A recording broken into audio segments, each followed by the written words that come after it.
الحمد لله رب العالمين والعاقبة للمتقين والجنة للمؤمنين والنار للمنافقين والصلاة والسلام على أشرف الأنبياء والمرسلين على القاسم محمد.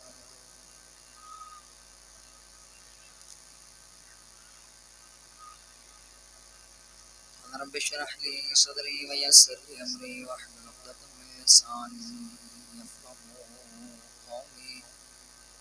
قال الله تبارك وتعالى في كتابه المجيد وفرقانه الحميد وقوله الحق. بسم الله الرحمن الرحيم. ما خلقت الجن والإنس إلا ليعبدون. صلوات.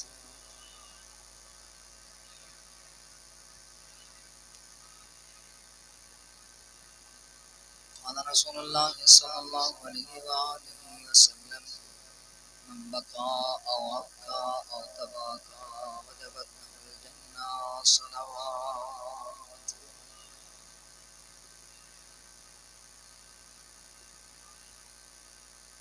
بارگاہ رب العزت میں التجا کرتے ہیں کہ مالک ہمارا اپنی بارگاہ میں آنا قبول و مقبول فرمائے، ہماری خطائیں معاف فرمائے، ہماری حاجات کو روا فرمائے. جتنے بھی بانیان ہیں بالخصوص برادر سجاد حسین ہاشمی صاحب، سید اشفاق حسین رضوی صاحب، سید قاسم عباس صاحب، امیر عباس بلوچ صاحب، برادر غلام عباس صاحب، جتنے بھی ان کے مرحومین ہیں ان کو بخشش عطا فرمائے، ان کے گھر میں رحمتوں اور برکتوں کا نزول فرمائے، ان کے رزق مال جان میں وسعت عطا فرمائے اور تمام کی دعاؤں کو قبول فرمائے. ہمارے دلوں کو محبت اہل بیت کے نور سے منور فرمائے اور ہمیں معرفت اہل بیت عطا فرمائے. تمام دعاؤں کی قبولیت کے لیے، تمام حاجات کی برابری کے لیے مل کے باوز بلند سر.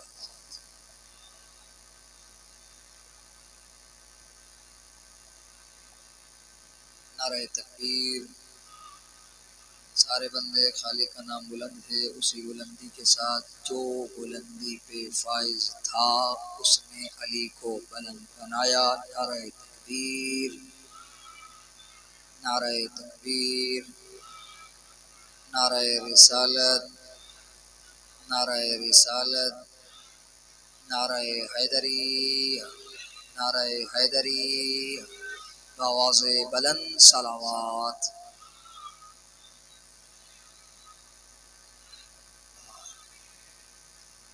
زن گرامی قدر، انسان کتنا خوش قسمت ہے وہ جسے اللہ نے معرفت اہل بیت کے نور سے منور فرمایا. اور معرفت، پہلے ہی ہم اسی موضوع پہ گفتگو کر رہے ہیں کہ معرفت جتنی بلند ہوتی جائے گی اتنا انسان کا معیار بلند ہوتا چلا جائے گا. اور معرفت کا تعلق صرف انسان کے ظاہری وجود سے نہیں بلکہ انسان کے باطنی وجود سے بھی ہے.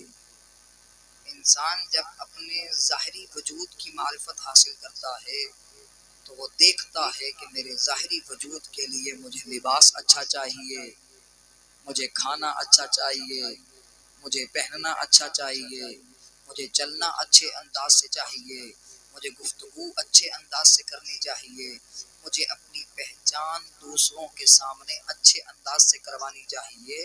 ہر انسان آج اپنے سٹیٹس کو برقرار رکھنے کے لیے اپنی معرفت احسن انداز سے کرواتا ہے. لیکن کیا کبھی کسی انسان نے غور کیا ہے کہ جو ظاہری وجود کے لیے میں اتنی معرفت حاصل کر کے اپنے ظاہری وجود کو تو بدل رہا ہوں، کیا باطنی وجود کے لیے بھی کچھ سوچا ہے؟ یا کسی نے یہ غور کیا کہ میں اپنے باطنی وجود کے لیے جس وجود کو اللہ نے دیکھنا بھی ہے اور اہل بیت اطہار نے بھی اس کے ذریعے انسان کی شخصیت کا اندازہ لگانا ہے، کیا اس باطنی وجود کے لیے بھی میں نے کچھ کیا ہے جس کے لیے بھی غذا غذا کی ضرورت ہے، جس کے لیے بھی ایسا لباس کی ضرورت ہے، اور وہ لباس ظاہری لباس نہیں بلکہ تقوی کا لباس ہے، جسے تقوی الہی کہا جاتا ہے۔ اس باطنی وجود کے لیے کون سا ایسا ذکر ہے جو انسان کی باطنی غذا بنتا ہے؟ وہ ہے ذکر الہی، وہ ہے نماز کا ذکر، وہ ہے روزے کا ذکر، وہ ہے حج کا ذکر، وہ ہے ذکر آل محمد اور ذکر علی، جو انسان کے روح کی غذا ہے۔ یا جو انسان کے روح کی غذا ہے، روح کی غذا کب انسان لے گا؟ اور یہی وجہ ہے جب پیغمبر اکرم نے عبداللہ ابن عباس نے سوال کیا، یا رسول اللہ آپ ہمیں کہتے ہیں کہ ہم اس وقت بھی تھے جب کوئی بھی نہ تھا، جب صرف عرش الہی تھا اور ہم 5 شخصیات تھی جنہیں اللہ نے وہاں عرش کے نیچے رکھا ہوا تھا، اور انہی کی وجہ سے کائنات کو خلق فرمایا تھا، یا رسول اللہ اس وقت آپ کی غذا کیا تھی؟ حالانکہ ظاہری وجود نہیں ہے، مادی وجود نہیں ہے، یا رسول اللہ آپ کی غذا کیا تھی؟ تو اس وقت عبداللہ ابن عباس کی جانب متوجہ ہو کے کہا، عبداللہ اس وقت یہ ظاہری غذا نہ تھی بلکہ ذکر الہی ہماری غذا تھی۔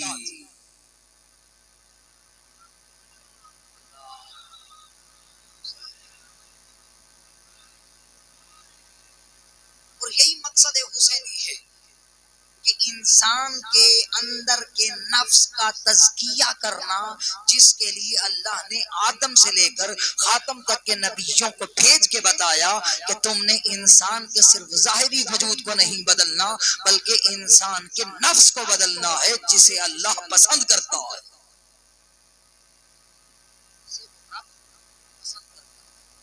اس ظاہری وجود نے قبر میں جانے کے بعد ختم ہو جانا، ایسے ہی ہے، بلکہ کچھ لوگ تو زندہ ہوتے ہیں وجود ختم ہو جاتا ہے۔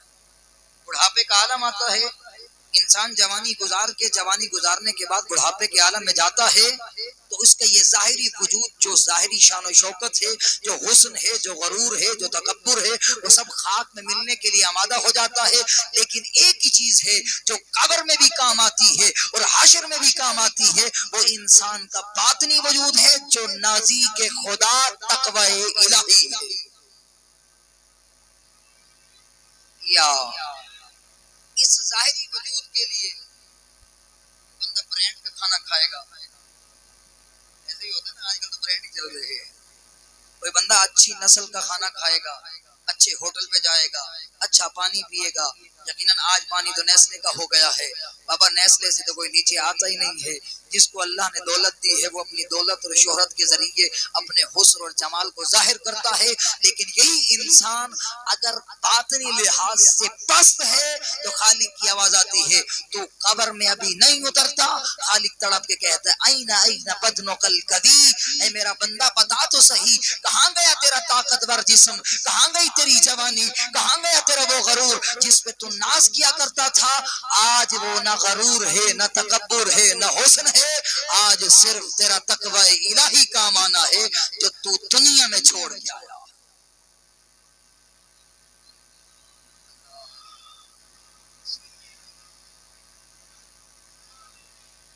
اس لیے فرمایا اپنے مال پہ، اپنی دولت پہ، اپنی شان و شوکت پہ غرور نہ کیا کر۔ اگر تجھے دولت پہ غرور آئے تو پھر دولت تو قارون کے پاس بھی تھی، اگر تجھے شہرت پہ غرور آئے تو شہرت تو فرعون کے پاس بھی تھی، اگر تجھے کسی بھی طرح سے جوانی پہ غرور آئے تو جوانی تو یوسف کے پاس بھی تھی۔ اگر اتنا غرور آنے لگے اس ظاہری وجود پہ تو پھر جایا کر قبرستان میں دیکھا کر کہ میں نے کتنے ہی حسین سلا دیے ہیں، میں نے کتنے ہی دولت مند سلا دیے ہیں، میں نے کتنے ہی غرور کرنے والے سلا دیے ہیں، کتنے ہی انا ربکم الاعلی کہنے والے سلا دیے ہیں۔ اے انسان اس ظاہری وجود پہ غرور نہ کر، اگر فخر کرنا ہے تو پھر تقوی الہی پہ کیا کر۔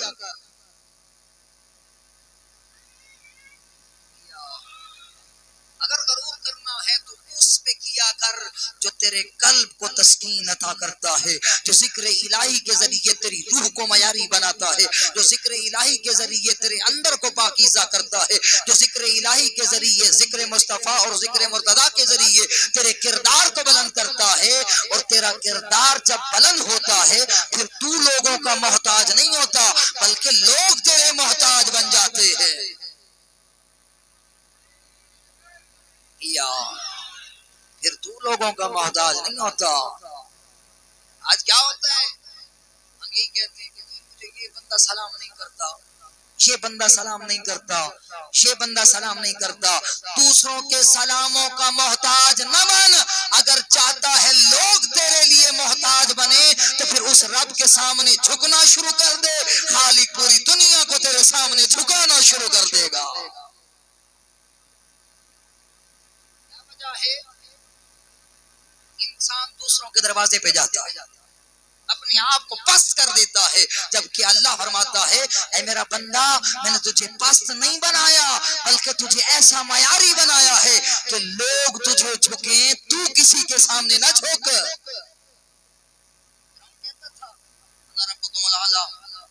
میں تو ایک بڑا تمہارا رب ہوں، سارے اس کے سامنے جھکتے تھے، وہ تو بلند ہوتا گیا لیکن لوگ خود کو پست کرتے گئے۔ ایک طرف یہ فرعون ہے اور دوسری طرف موسیٰ نبی ہے، سامنے کھڑے ہیں، کیونکہ دل میں تقوی الہی ہے، کیونکہ روح بلند ہے، کیونکہ روح معیاری ہے۔ موسیٰ نبی سامنے کھڑے ہو کے کہتے ہیں اگر تو رب ہے تو میرا رب تو پھر سورج کو مشرق سے نکالتا ہے تو مغرب سے نکال کے دکھا۔ اگر تو رب ہے تو میرا رب تو سورج کو مشرق سے نکالتا ہے تو مغرب سے نکال کے دکھا۔ دوسری دلیل دی کہ میرا رب تو مردوں کو زندہ کرتا ہے۔ ہائے موسیٰ نبی، ہاں تیری ایک دلیل پہ تو کام کر سکتا ہوں، زندہ کو مردہ کر سکتا ہوں۔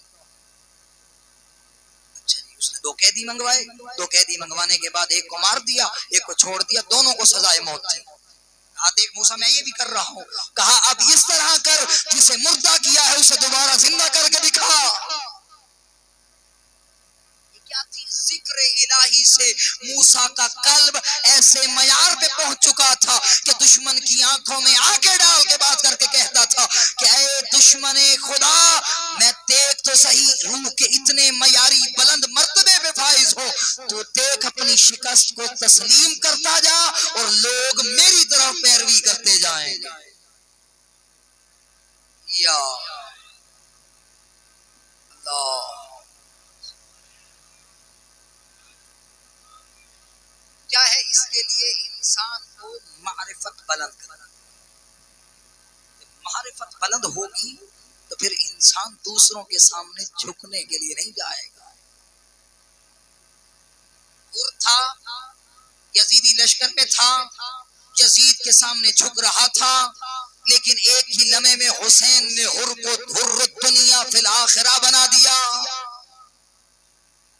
کیا تھا کہ حر نے اپنی روح کی تعمیر کا سلسلہ شروع کیا، ایک ہی لمحے میں حر جہنم سے جنت کا بن گیا، لیکن کیا ہے حر نے سوچا، معرفت حسین کو طلب کیا، معرفت حسین اپنے دل میں اتارتا گیا اور پھر ایک ہی لمحے میں اپنے بیٹے کو بلا کے کہتا ہے اے میرا لال تو مجھے دیکھ تو صحیح میں کہاں کھڑا ہوں۔ کیا کہہ رہا ہے؟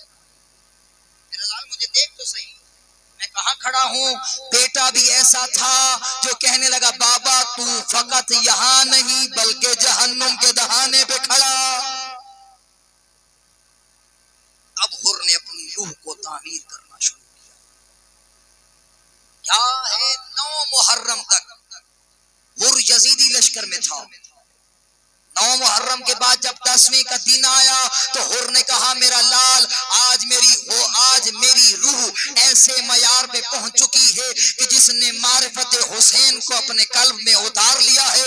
اے بندہ خدا، اے میرا لال اب سن، اس طرح کر اس روح کی تعمیر کے لیے مجھے دنیا میں ہاتھ باندھنے پڑیں گے اور دنیا میں ہاتھ باندھ کے حسین کی بارگاہ میں جانا پڑے گا جو ذکر حسین سے میری روح کو بلند کرے گا. اور یہاں ہور چلتا ہوا حسین کی بارگاہ میں گیا. یہ دنیا کی جنت تھی جس جنت پہ دروازے پہ جا کے اور اپنی روح کے ساتھ دستک دے رہا تھا. اور جیسے ہی روح نے دستک دی حسین بھی روحوں کو جاننے والا تھا. کہا اور تو میرے قریب آ, تیری وجہ سے میں نے ایک رات کی مہلت مانگی کیونکہ تو حر دنیا فی الآخرہ ہے. اور کیونکہ تو دنیا میں بھی آزاد ہے آخرت میں بھی آزاد ہے. یا لبیک یا حسین لبیک یا حسین لبیک یا حسین. گرامی قدر, انسان کو اپنے آپ کو بدلنے کے لیے روح کی تعمیر ضروری ہے. مقصد حسین بھی یہی تھا. میں کہتا ہوں مولا آپ نے ایک رات کی مہلت کیوں مانگی؟ آواز آئے گی میں چاہتا تھا کہ پہلے میرے اصحاب اپنی روح کو ایسے معیار پہ پہنچ جائیں. پہلے کربلا میں کھڑے ہو کے حسین دکھا رہے تھے اور تیرا جنت میں یہ مقام ہے, حبیب تیرا جنت میں یہ مقام ہے, زہیر تیرا جنت میں یہ مقام ہے, مسلم ابن قین تیرا جنت میں یہ مقام ہے, مسلم ابن اوسجا تیرا جنت میں یہ مقام ہے. حسین جنت دکھا کے بھی پھر یہ چاہ رہے تھے کہ تو روح کو بلند کر.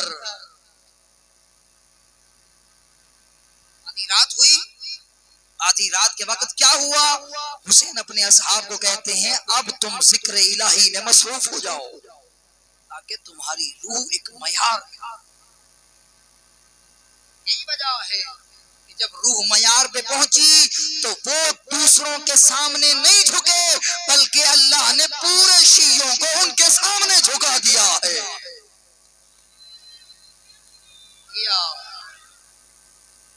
آج کیا ہے, ہم کس کا نام بڑی شان و شوکت سے اور فخر سے لیتے ہیں؟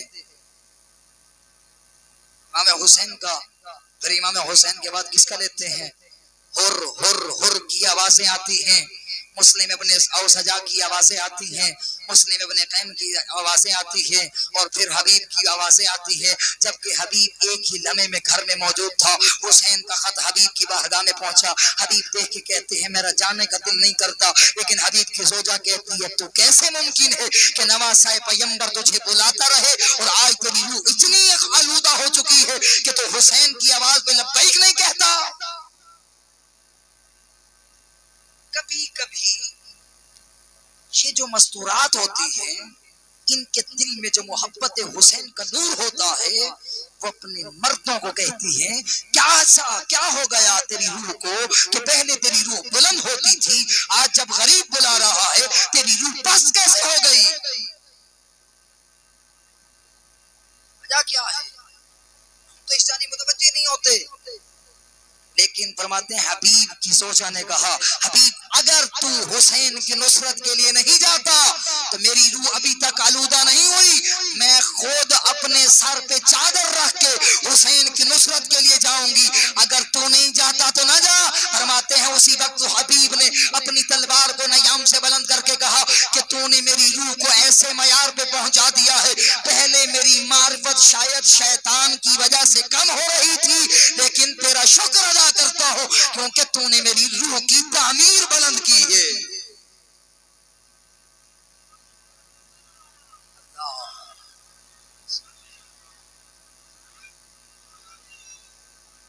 یہی وجہ ہے ایک عیسائی مذہب کا رہنے والا, مذہب رکھنے والا راہب ہے, لیکن پھر کیا ہوا ایک ہی لمحے میں عیسائیت سے نکل کے آ گیا حسین کی بارگاہ.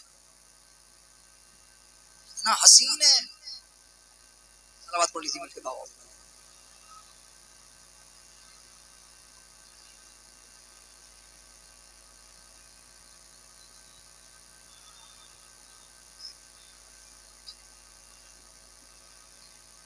اے میرا عزیز, میرا مہربان, میرے دوست, میرے نوجوانوں, آج یہ پیغام لے کے جانا سوشل میڈیا تمہارا دشمن نہیں بلکہ اس کے ذریعے بھی اپنی روح کو بلند کر سکتا ہے, لیکن اس میں تجھے اپنے سٹیٹس کو بلند کرنا پڑے گا. اس میں تجھے اپنے کردار کو, اپنی گفتار کو، اپنے افکار کو، اپنی زبان کو، اپنی آنکھوں کو، اپنے کانوں کو ایسا بنانا پڑے گا جس سے حسین راضی ہو. یہ مجالس جو ہوتی ہے وہ انسان کی تعمیر سازی کا ذریعہ ہے. یہی وجہ ہے کہ جب کوئی بھی بندہ اپنی اولاد کو لے کے مجلس حسین میں آتا ہے تو پھر سوچ لیا کرے اس سے بڑی درسگاہ اور ہے ہی کوئی نہیں. کربلا کربلا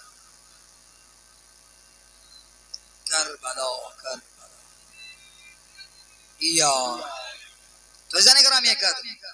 اور یہاں میں بتاتا چلوں یہ پیغام دینا ضروری سمجھتا ہوں. یہ جو بچے آتے ہیں ایسے نہیں آتے، خالی ذہن بچوں تک یہ پیغام پہنچانا آسان ہے. اب آپ سے بھی آپ تھوڑا سا امتحان لے لو، تھوڑا سا یہاں میرا حق بنتا ہے یا نہیں بنتا. جو سمجھتا ہے کہ میرا حق بنتا ہے صلوات پڑھ لیجیے بواز بلند.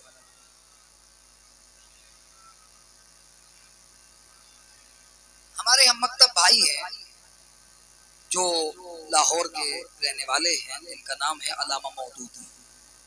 لیکن بزرگ جانتے ہوں گے ابھی اس دنیا میں نہیں ہے. ایک مرتبہ انہیں سکول میں بلایا تھا، کہا گیا کہ آپ سے بھی ممبر ہوں، بچے آپ سے سوال کریں گے، آپ ان سوالوں کا جواب دیجیے. انہوں نے 7-8 بچے تیار کر لیے اور 7-8 بچے تیار کرنے کے بعد ہر ایک کو کہا، ایک ایک کھڑا ہو کے پوچھے گا کہ علامہ صاحب ہمیں کھانے کھانے سے پہلے کیا کرنا چاہیے، ہمیں پانی پینے سے پہلے کیا کرنا چاہیے، ہمیں جو ہے کھانا کھانے کے بعد کیا کرنا چاہیے، ہم جب سونے لگیں تو سونے سے پہلے کیا کرنا چاہیے. اسی طرح 7-8 بچے تیار کر لیا. علامہ صاحب سے ممبر ہوئے. جب انہوں نے اپنی تقاریر مکمل کر لی تو اس کے بعد ایک ایک بچہ کھڑے ہو کے سوال کرنے لگا. 7 بچے جنہیں تیار کیا تھا انہوں نے کر لیا، لیکن آخر میں ایک بچہ کھڑا ہوا کہنے لگا علامہ صاحب کیا اجازت ہو میں بھی سوال کروں. ایسے جو علامہ صاحب نے اس کا اطمینان دیکھا پھر دوسروں کی جانب دیکھا، یہ کوئی آنکھا اس کو بھی کہا تھا، کہا سوال کرو کیا ہے. کہا میں نے سنا ہے آپ حافظ قرآن بھی ہیں، آپ مفسر قرآن بھی ہیں. اللہ نے اپنی لاریب کتاب میں خود فرمایا کہ میں کچھ نہ کچھ کرتا ہوں، مجھے بتائیں اللہ اب کیا کر رہا ہے.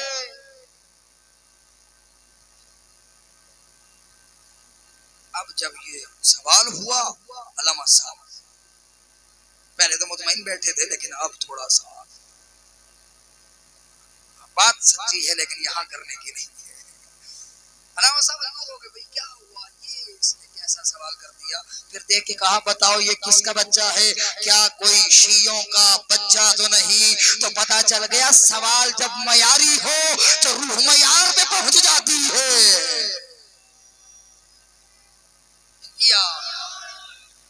اب آپ سے سوال کرتا ہوں، مجھے بتائیں اللہ کیا کر رہا ہے.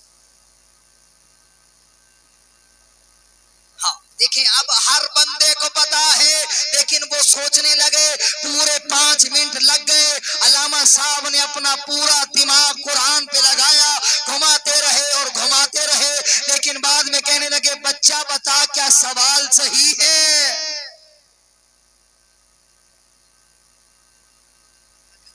عجیب منظر ہے. علامہ صاحب نے دیکھ کے کہا علامہ صاحب اگر آپ کو جواب نہیں آتا مجھے بتائیں میں بتاؤں. کہا بتاؤ کیا جواب دیا. شاید ایسے بچوں والا جواب دے گا. تو جیسے ہی کھڑا ہوا کہا علامہ صاحب کیا آپ روزانہ اہل تشیع، مکتب تشیع اور محبت علی رکھنے والوں کی آذانوں کی آوازیں نہیں سنتے جن میں اللہ رب العزت کی آیت کو بیان کرتے ہوئے کہتے ہیں ان اللہ و ملائکتہ یصلون علی النبی یا ایھا الذین آمنوا صلوا علیہ وسلموا تسلیما. بے شک اللہ اور اس کے ملائکہ آل محمد پہ درود بھیج رہے ہیں، اور بے شک ایمان والو تم بھی آل محمد پہ درود بھیجو، کیونکہ جو درود نہیں بھیجے گا نہ اس کی نماز قبول ہے نہ اس کا روزہ قبول ہے.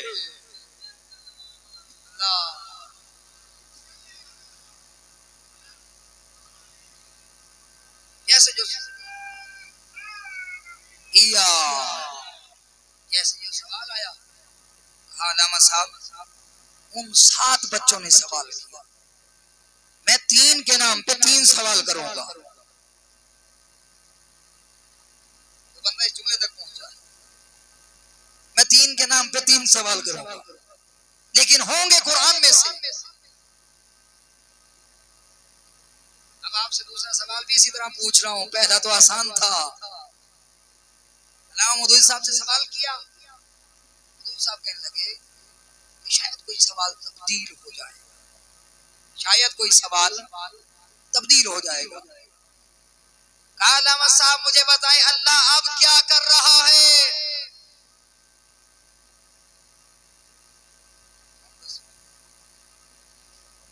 اللہ اب کیا کر رہا ہے؟ جو ٹھیک ہے،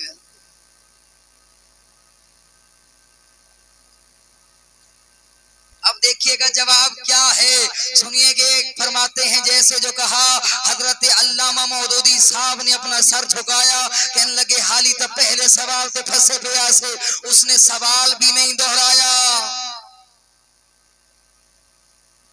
دوبارہ وہی سوال۔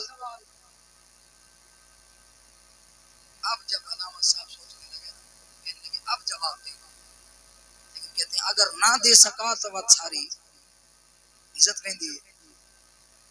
وہ تو آسان تھے، کھانا کھانے سے پہلے کیا کرنا چاہیے؟ ہاتھ دھونے چاہیے، بسم اللہ پڑھنی چاہیے، کھانا کھانے کے بعد شکران للہ کہنا چاہیے، یہ تو آسان تھے۔ لیکن اب اگلے مرحلے میں گیا، صاحب علامہ مودودی صاحب کہنے لگے بچہ پہلے بھی تو نے جواب دیا، اب بھی تو بتا دے۔ کہا علامہ صاحب کیا آپ نے مباہلے والی آیت نہیں پڑھی جس میں اللہ رب العزت اپنے حبیب سے کہتا ہے قل تعالوا ندعو ابناءنا وابناءکم ونساءنا ونساءکم وانفسنا وانفسکم ثم نبتہل فنجعل لعنت اللہ علی الکاذبین۔ اللہ تو جھوٹوں پہ لعنت کر رہا ہے، جو جھوٹا ہے لعنت اس کا مقدر بنتی جا رہی ہے۔ یا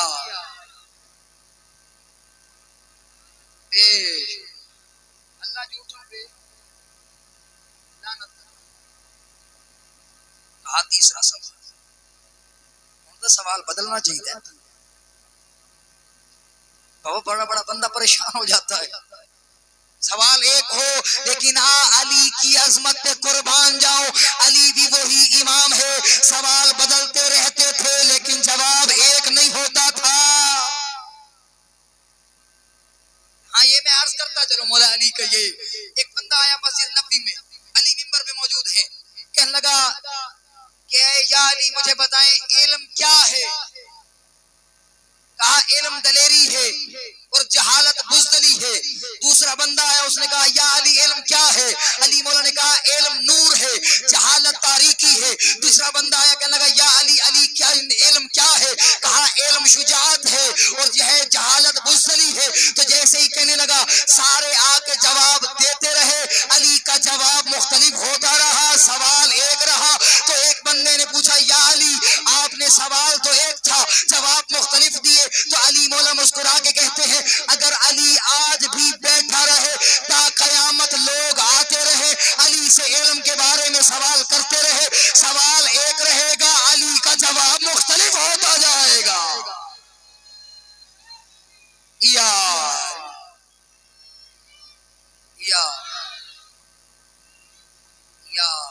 علی کے علم کو ماننے والے، وہاں بھی سوال ایک تھا، جواب بدلتا رہا۔ تیسرا سوال کیا کیا؟ اللہ اب کیا کر رہا؟ بڑے ہوتے یہ امتحان دکھا لیا آ گئی، چلے سوچ لیں، صلوات پڑھ لیجیے بابا سے بلند۔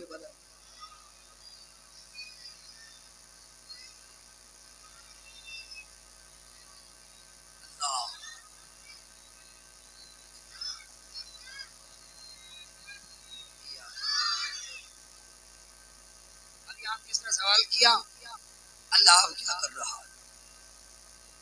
سورہ انعام کی آیت ہے، اس میں فقط ایک نہیں بہت ساری آیات ہیں۔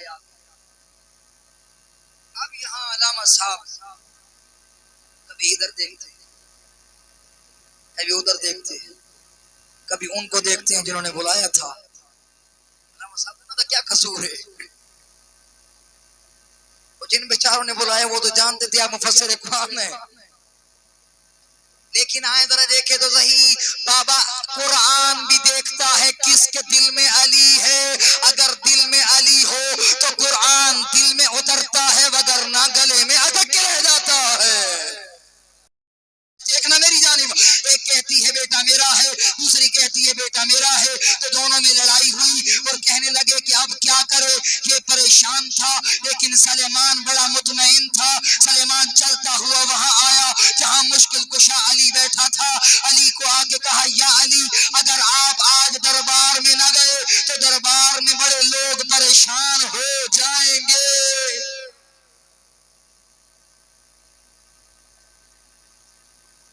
مشکلاتوں کو حل کرنے والا علی چلا ہے عبائے پیمبر کو پہن کے، خرامہ خرامہ چلتے ہوئے لوگ مطمئن ہو گئے تھے۔ جواب نہ دینے والے منبر پہ بیٹھے رہے لیکن جواب دینے والا قدم قدم پہ چلتا رہا، اور لوگ ملائکہ بن کے ملائکہ بن کے علی کا طواف کرتے رہے۔ سلیمان دائیں سے آتا ہے، ابو ذر بائیں سے آتا ہے، کمبر پیچھے سے آتا ہے، کہنے لگا یا علی آج ایسا جواب دیجئے گا کہ وہاں بیٹھنے والا بھی کہے کہ میں یہاں بیٹھا کیوں۔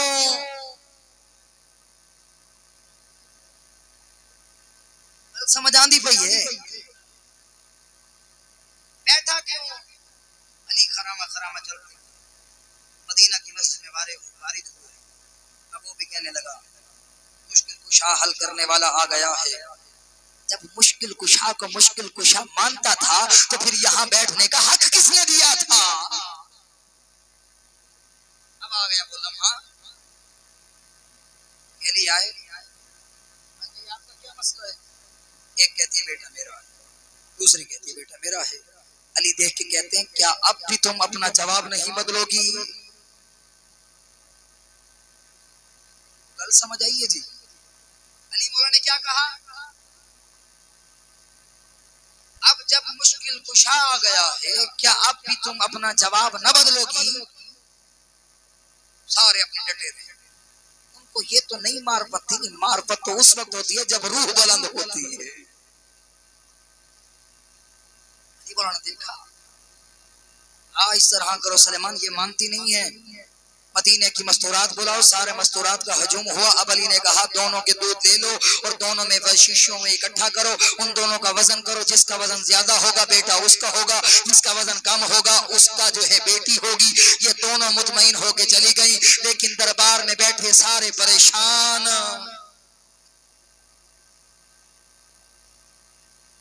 یہ تو مطمئن ٹھیک ہے چلے گئے، لیکن پریشان کون ہوا؟ قاری قرآن۔ پریشان کون ہوا؟ حافظ قرآن۔ پریشان کون ہوا؟ علی کا دشمن۔ آؤ عزادارو، یہاں سارا پریشان مجمع تھا۔ علی بھی فیصلہ کر کے چلے گئے، لیکن ساری رات قرآن میں ڈھونڈتے رہے کہ شیشیوں والی آیت کون سی ہے، شیشیوں والی آیت کون سی ہے، شیشیوں والی آیت کون سی ہے۔ ساری رات قرآن ڈھونڈتے رہے، لیکن جب صبح کا سورج طلوع ہوا ہر کوئی ایک دوسرے کو کہتا ہے کہ آج علی کو ہرا چھوڑے سو، آج علی کو چت کر دیں گے، آج علی کو شکست دے دیں گے۔ آج علی نے فیصلہ جو کیا ہے وہ قرآن سے نہیں کیا، نہ ہی نبی کے فرمان سے کیا ہے۔ ادھر سورج طلوع ہوا، علی گھر سے نکلے، یہ لوگ مطمئن تھے لیکن یہاں پریشان مجمع تھا۔ علی چلتے چلتے منبر کے مسجد نبی پہ آئے، جیسے کہ منبر پہ آئے ایک بندہ کہتا ہے یا علی کل جو فیصلہ کیا تھا آپ کہتے ہیں قرآن سے ہے، مجھے بتائیں قرآن میں شیشیوں والی آیت کہاں ہے؟ یا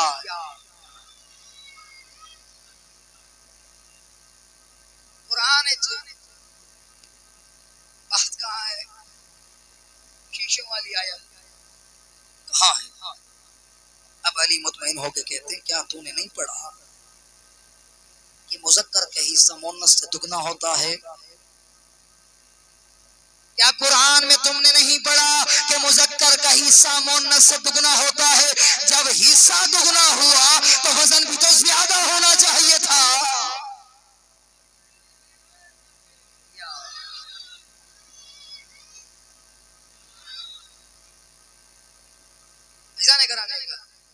یہاں جواب، اب سوال تو ایک ہے اللہ کیا کر رہا ہے؟ پریشان بیٹھے ہو؟ جو پریشان صلوات پڑھ لیجیے بآواز بلند. چلے جو مطمئن ہے وہ صلوات پڑھ لے.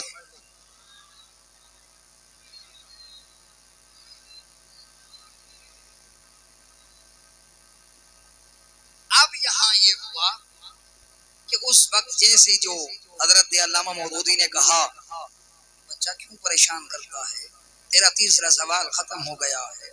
کہا نہیں علامہ جواب تو دے دے، جیسے جو دیکھنا تھا. کہا پہلے 2 سوالوں کے تو نے جواب دیے، اب بھی تو ہی جواب دے دے. جیسے جو اس نے دیکھا اب کہا علامہ صاحب اب میں یہاں کھڑے ہو کے نہیں، کیونکہ اب علم برابر کا ہو گیا ہے، اب ادھر آ کے میں جواب دوں گا جہاں آپ بیٹھے. چلتا چلتا اسی ڈائز پہ آ کے کھڑا ہوا اور دیکھ کے کہتا ہے ایوہ الناس لوگو انا مکتب التشیع، میں تشیع کے مکتب کی ترجمانی کرنے والا. آج تمہیں بتا رہا ہوں کہ قرآن میں اللہ رب العزت سورہ الانعام میں کہتا ہے انی معکم من المنتظرین، وہ لوگو تم بھی انتظار کرو، میں بھی انتظار کرنے والوں کے ساتھ انتظار کر رہا ہوں. بعض مفسرین نے کہا یہاں انتظار بقیت اللہ العظم کا انتظار ہے، جس کی وجہ سے اللہ نے کائنات کو باقی رکھا ہوا ہے.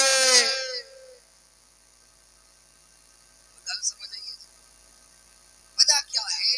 یہاں اس دینی درسگاہ میں آنے سے روح بلند ہوتی، روح کی معیار بلند ہوتی. اسی وجہ سے اللہ بھی دیکھتا ہے اس دل میں علی کا نور ہے، اس کی روح کو معیاری بنانا.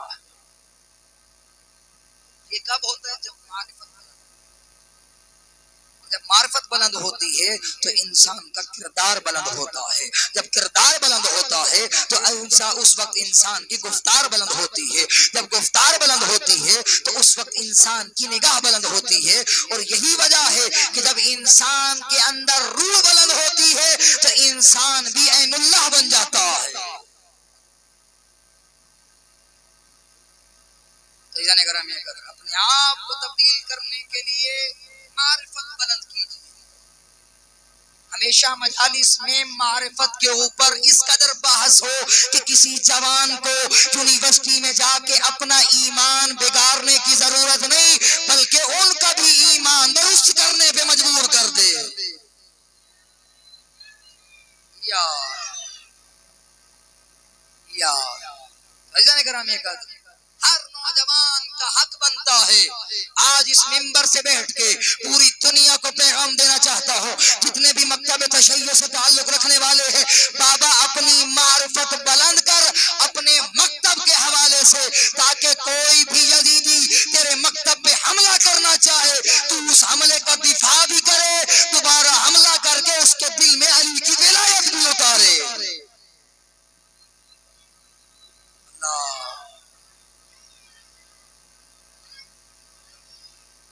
کیونکہ جس طرح اللہ نے جو نور اور جو مکتب ہمیں عطا کیا ہے وہ کسی بھی مذہب سے تعلق رکھنے والے کو عطا نہیں کیا. مکتب تشیعی فقط ایک ایسا مکتب ہے جو ہر بات پہ دلیل رکھتا ہے.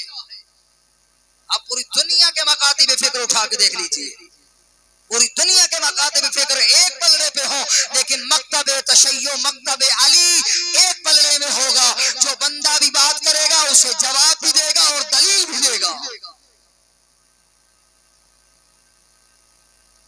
اور یہی دلیل ہی ہے کہ جو انسان کی معرفت کو بلند کرتی. رائے لوگ پوچھتے روتے کیوں ہیں؟ اس مکتب فکر سے اپنی اسی افکار کی مجلس سے یہ جواب بھی دے دو، بابا ہم روتے اس لیے ہیں کیونکہ ہمارا پیمبر سے تعلق ہے. کس کے لیے روتا ہے؟ اپنوں کے لیے. بابا اسی طرح غدیر کا میدان بھی تھا تو جو دوست مانتے رہے وہ دوستوں کی طرح رہے، جو آقا مانتے رہے وہ آقا کے اوپر گریا کرتے رہے.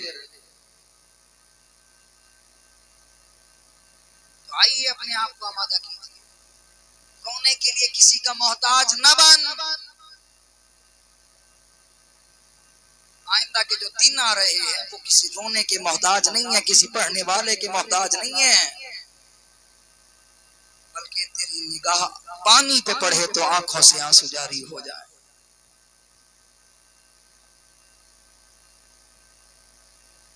بلکہ تیری نگاہ کسی جوان کی داڑھی اترتی ہوئی داڑھی پہ پڑے، تیری آنکھوں سے آنسو جاری ہو جائیں.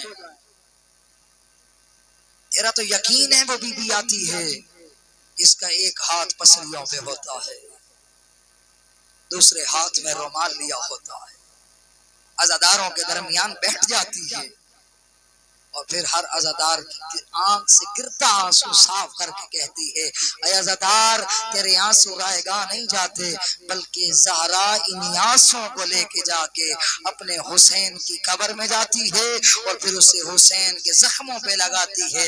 حسین کے سارے زخم ختم ہو جاتے ہیں لیکن ایک زخم ایسا ہے جو محشر تک نہیں بھرنا. سنو کہ کون سا زخم؟ وہ ہے علی اکبر کی جوانی کا زخم. اپنی آوازوں کو کھلا چھوڑا کر، رونا نہ آئے نا، اپنی آنکھیں بند تو کر تھوڑا سا، دیکھ تو صحیح اللہ نے تجھے کون سی اولاد دی ہے.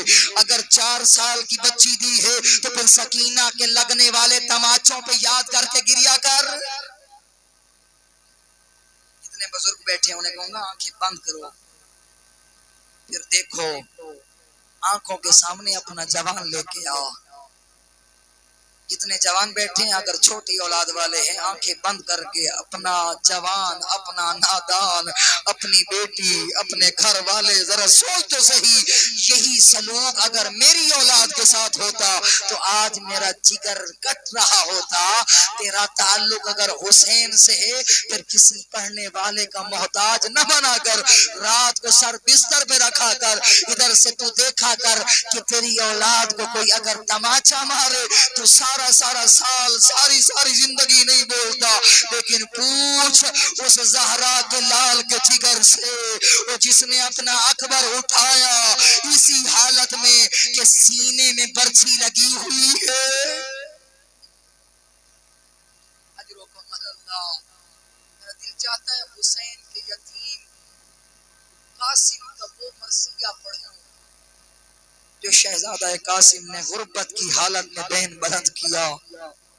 علی اکبر چلے گئے، علی اکبر مولا کے سینے میں برچھی لگ چکی ہے، غریب کی آنکھوں کا نور ختم ہو چکا ہے، لیکن اب آیا ہے بھتیجا آگے کہتا ہے یا اماں حلیم الرخص الی الموت. چچا کیا موت کی اجازت ہے؟ چچا علی اکبر تو چلا گیا، میری زندگی کا کیا فائدہ؟ تڑپ کے قاسم کی پیشانی کا بوسہ دیا، رو کے کہا قاسم کیوں کہتا ہے کہ تیرا کوئی فائدہ نہیں؟ تجھے دیکھ کے مجھے حسن یاد آتا ہے، جب تجھے دیکھتا ہوں مجھے نانا محمد یاد آتا ہے. قاسم تو میرے بھائی کی نشانی ہے. فرماتے ہیں جیسے جو اجازت مانگتا رہا لیکن اب شہید کا انتظام کیا ایسا حسین ابن علی نے تڑپ کے کہا قاسم بتا تو صحیح کہ تجھے موت کیسے لگتی ہے؟ تڑپ کے چچا کو دیکھ کے کہتا ہے یا اماں الموت احلم من العسل. موت تو مجھے شہد سے بھی زیادہ لذیذ ہے. جیسے جو کہنا تھا حسین نے اپنے لب قاسم کے لبوں پہ رکھے، تڑپ کے کہا ایسی بات نہ کر قاسم، تیرے چاچا کا جگر کٹنے لگ جاتا ہے، جاؤ تم ابھی آزاد ہو. قاسم روتا ہوا خیام میں آیا، جیسے جو ماں نے دیکھا نا تڑپنے لگی، کہتی ہے قاسم حسین کا اکبر مارا گیا تو ابھی تک زندہ ہے؟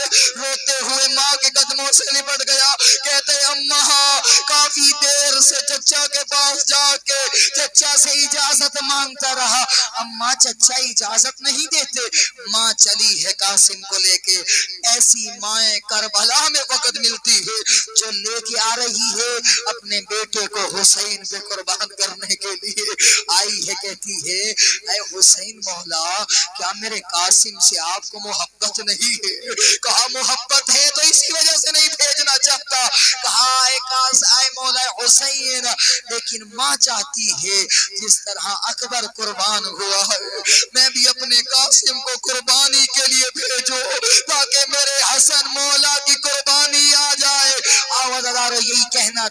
حسین مولا نے پھر بھی اجازت نہ دی، قاسم جا کے ایک ٹیلے پہ رونے لگا، ماں دیکھتی رہی، قاسم کا گریہ بلند ہوا، ماں نے تڑپنا شروع کیا، اچانک ماں کی نگاہ پڑی قاسم کے بازو پہ، ایسے جو بازو پہ نگاہ پڑی نا، اب ماں نے تڑپ کے کہا قاسم ہاں تیری مشکل حل ہو گئی ہے، تیرے بابا نے کہا تھا جب تجھے مشکل آئے تو پھر اس وقت قاسم کے بازو سے تعویذ اتارنا، جیسے جو تعویذ اتارا، اب غریب کربلا کے سامنے وہ تعویذ آیا تو جیسے جو دیکھنا تھا، غریب زہرا نے تڑپنا شروع کیا، جس میں لکھا ہوا تھا حسین جب تم اکیلے رہ جاؤ میرا قاسم اجازت مانگنے آئے اسے منع نہ کرنا، جیسے جو پڑھنا تھا، اب غریب زہرا نے قاسم کو بلایا، تیار کرنا شروع کیا، امامہ پہنایا حسن مولا کا، ابا پہنائی، تیار کیا، آتی نہیں تھی مولا کو زرا لیکن پھر بھی زرا کو پہنایا، زینے ذوالجناح پہ جب سوار کیا نا، اس زین پہ پائیدان ہوتے ہیں، قاسم اتنا چھوٹا تھا کہ پاؤں پائیدان تک نہ پہنچتے تھے، میرے مولا نے یہ جملہ یاد رکھنا، میرے مولا نے ابا کو ٹکڑے ٹکڑے کیا، پھر قاسم کے پاؤں کو باندھنا شروع کیا، قاسم کے پاؤں کو باندھنا شروع کیا، بیویوں نے حالا ڈالا، ہر پردہ دار کہتی واہ محمد، کوئی کہتی واہ علیہ، کوئی کہتی واہ حسن، کوئی کہتی واہ حسین، کوئی کہتی واہ قاسم، پورے خیام میں گریہ بلند ہوا، ماں دیکھتی رہی، ماں دیکھتی رہی، ادھر قاسم چلنے لگا، ادھر مولا حسین کبھی دائیں جاتے ہیں کبھی بائیں جاتے ہیں، آؤ عزادارو، آ گیا وہ لمحہ جب قاسم چلے ہیں، آ گیا وہ لمحہ جب قاسم چلے ہیں، 4 سے 5 ملاحین ایسے فنار کیے جو بڑے بہادر تھے، اب ارزق کے بیٹے جب قربان ہو چکے نا، لیکن آذرا دیکھ تو صحیح، قاسم کو مارنے کے لیے ارزق ملعون خود چلا ہے، جس نے ہاتھ میں نیزہ اور گوز اٹھایا ہوا ہے، ابو الفضل العباس سے مسند چھوٹ گئی، فوراً ہی پروا بی بی کے پاس آئے، تڑپ کے کہا قاسم اللہ کے حوالے، پروا دعا کرو کہ آج تیرا قاسم بچ جائے، آج وہ قاسم سے لڑنے آیا ہے جو ہزاروں کے ساتھ اکیلا لڑتا ہے، ادھر سے ارزق نے حملہ کیا، میرے مولا قاسم نے حملہ کر کے ارزق کو تو فنار کیا، ماں نے سر سجدے میں رکھا، عمر ابن سعد نے اعلان کیا جلدی کرو یہ ہاشمی جوان ہے،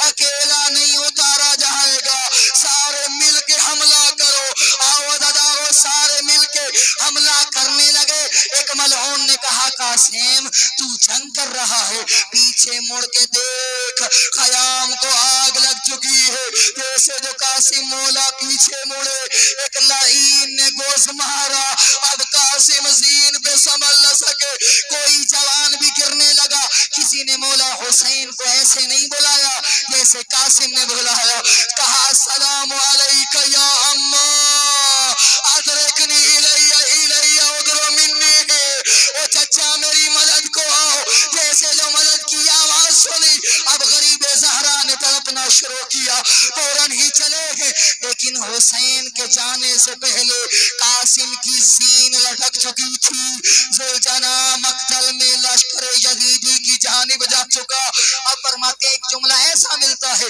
قطعوہ اربن اربا، جسے تلوار ملتی تھی وہ تلوار مارتا تھا، جسے نیزہ ملتا تھا وہ نیزہ مارتا تھا، قاسم زین سے زمین پہ آیا، پوری لشکر یزیدی کے گھوڑے زندہ قاسم کے لاش کو پامال کرنے لگے، غریب زہرا نے کہا ہائے حسن بھیا، وہ تیرا بیٹا بلاتا رہا، حسین مدد کو نہ چاہ، میرے اللہ،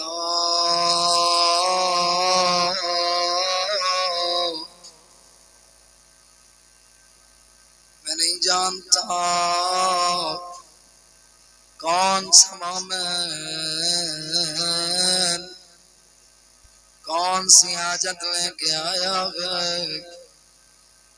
آؤ سلام پیش کرتے ہیں تاکہ زہرا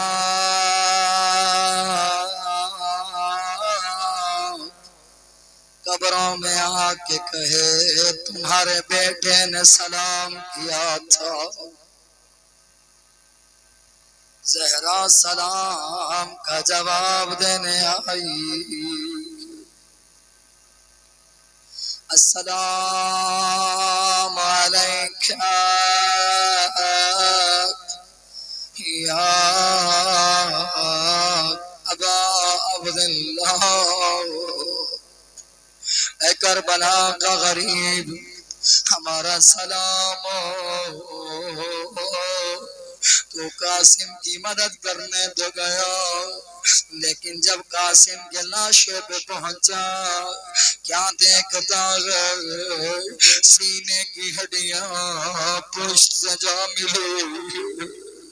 تڑپنا شروع کیا.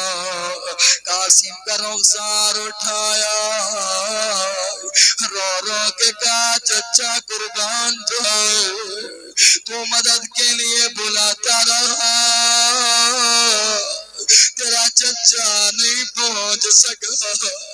اب غریب زہرا نے دو روایات ملتی ہیں. ایک تو اپنا کپڑا بچھایا قاسم کے ٹکڑے اٹھا کے رکھے. دوسری روایت ملتی ہے فرماتے قاسم کو اٹھا کے سینے سے لگایا پاؤں خط کھینچنے لگے. غریب زہرا کا گریا بلند ہوا جیسے جو خیام میں آ کے رکھا. ایک طرف اکبر کا لاشا دوسری جانب قاسم کا لاشا درمیان میں بیٹھ گیا. پاک کا اجڑا محلی دونوں ہاتھ رکھے تڑپ کے آسمان کی جانب دیکھا رو کے کہتا ہے میرا اللہ تو دیکھ رہا ہے میرا اکبر قربان ہو گیا. تو دیکھ رہا ہے میرا قاسم قربان ہو گیا. فرماتے غریب کے بین بلند ہوئے. ساری پرداداروں نے حالا ڈالا لیکن ایک بی بی ہے جو پیچھے کھڑی ہے دیکھتی ہے اسے نظر کچھ نہیں آتا.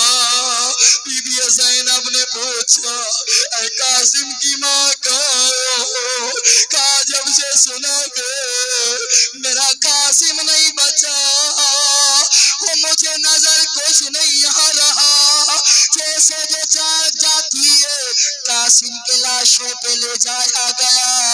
اب بی بی نے بڑا عجیب پین کیا ہاتھوں کو لگانا شروع کیا. کبھی قاسم کا چہرہ ڈھونڈتی ہے کبھی قاسم کے رخسار ڈھونڈتی ہے کبھی قاسم کا سینہ ڈھونڈتی ہے. اپنے آپ کو لاشیں پہ گرا دیا رو رو کے کہتی ہے اے حسن مولا ہاں تیری قربانی دے چکی. آئیے سارے اپنے اپنے مرحومین کے لیے بالخصوص بانیان کے مرحومین کے لیے ایک مرتبہ سورہ فاتحہ اور 3 مرتبہ سورہ اخلاص کی تلاوت.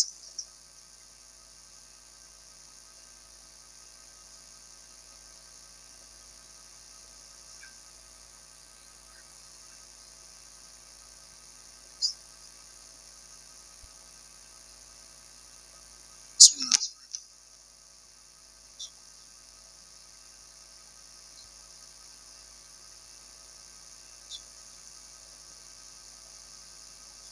اللهم اغفر للمؤمنين والمسلمين والمسلمات الاحياء منهم والاموات تابع اللهم بيننا وبينهم بالخيرات انك مجيب الدعوات انك على كل شيء قدير برحمتك يا ارحم الراحمين. تمام دعاؤں کی قبولیت کے لیے تمام مرحومین کی بخشش و مغفرت کے لیے بالخصوص جن کے لیے کہا گیا ان کے مرحومین کی بخشش و مغفرت کے لیے انجمن غلامان مصطفیٰ کے جتنے بھی اراکین ہیں تمام کے مرحومین کی بخشش و مغفرت کے لیے اور جو یہاں موجود ہیں تمام کے مرحومین کی بخشش و مغفرت کے لیے تمام کے گھروں میں رحمت اور برکات کے نزول کے لیے اور حضرت بقیت اللہ العظم کی رضا و خوشنودی کے لیے مولا کے ظہور کی تعجیل کے لیے مل کے باوض بلند صلوات.